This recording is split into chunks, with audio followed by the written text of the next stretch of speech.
வணக்கம் வணக்கம் வணக்கம் நண்பர்களே. அதாவது உழவர்களின் உள்ளத்தில் மகிழ்ச்சி, மண்ணும் செழித்தது, மக்களும் செழித்துள்ளனர். வேளாண் வணிக விழாவில் பார்த்திங்கன்னா முதல்வர் உரையாடி இருக்கிறார். சென்னை நந்தம்பாக்கம் வர்த்தக மையத்தில் வேளாண் வணிக திருவிழாவை தொடங்கி வைத்தார் முதலமைச்சர் மு.க.ஸ்டாலின். சென்னை நந்தம்பாக்கம் வர்த்தக மையத்தில் உழவர் உற்பத்தியாளர் நிறுவனங்களின் கண்காட்சி மற்றும் கருத்தரங்கை தொடங்கி வைத்தார் முதலமைச்சர் மு.க.ஸ்டாலின். வர்த்தக மையத்தில் அமைக்கப்பட்டுள்ள இந்த கண்காட்சியில் தமிழ்நாடு முழுவதும் இருந்து பார்த்திங்கன்னா விவசாயிகள் பங்கேற்றினாங்க.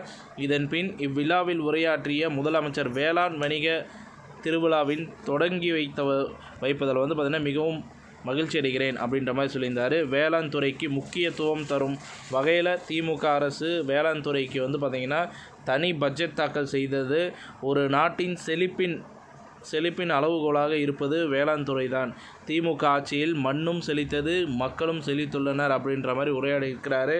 வேளாண் துறை பார்த்திங்கன்னா மக்களின் வாழ்க்கை மற்றும் வளர்ச்சியோடு தொடர்புடையது. அரிசி உற்பத்தி மட்டுமின்றி பயறு, சிறுதானியம் உற்பத்தியிலும் சாதனை படைத்திருக்கிறோம்.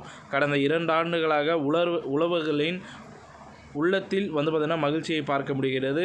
உழவர்கள் உற்பத்தியாளராக மட்டுமே பார்த்திங்கன்னா இருந்துவிடக்கூடாது, அவர்கள் விற்பனையாளர்களாகவும் மாறவே பார்த்திங்கன்னா இந்த உழவர் சந்தை கொண்டு வந்தோம். அது மட்டும் இல்லாமல் சந்தைகளை கலைஞர் ஏற்படுத்தி கொடுத்தார். இந்த விவசாயிகளுக்கு கடன் மானியம் பார்த்திங்கன்னா இந்த வழங்குவதில் அக்கறையோடு செயல்படுகிறோம்.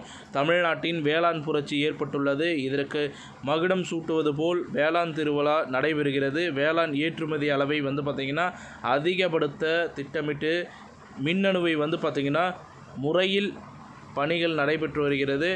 வேளாண் துறையில் உற்பத்தி அதிகரிக்க உள்ளவர்களுக்கு நவீன தொழில்நுட்பம் தெரிந்திருக்க வேண்டும். உள்ளவர்களுக்கு பார்த்திங்கன்னா தொழில்நுட்பம், அதிகாரிகளுக்கு வேளாண்மையும் தெரிந்திருக்க வேண்டும். டெல்டா மாவட்டங்களில் குறுவை சாகுபடி மேட்டூர் அணை உரிய நேரத்தில் பார்த்திங்கன்னா திறக்கப்பட்டது. வேளாண் உற்பத்தியில் நவீன தொழில்நுட்பத்தை பயன்படுத்தி உற்பத்தி அதிகரிக்கப்படும். பாஜக அரசு விவசாயிகளுக்கு விரோதமானது.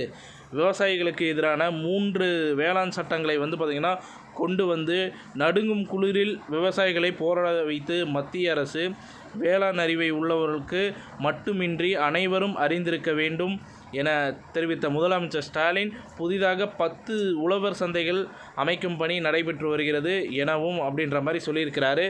ஸோ வணிக திருவிழாவில் பார்த்திங்கன்னா இந்த ஒரு விஷயத்தை பேசியிருக்கிறாரு. ஸோ இந்த தகவல் உங்களுக்கு பிடிச்சிருந்தால் லைக் பண்ணுங்கள், ஷேர் பண்ணுங்கள், மறக்காமல் சேனலை சப்ஸ்கிரைப் பண்ணி வச்சுக்கோங்க. நன்றி, வணக்கம்.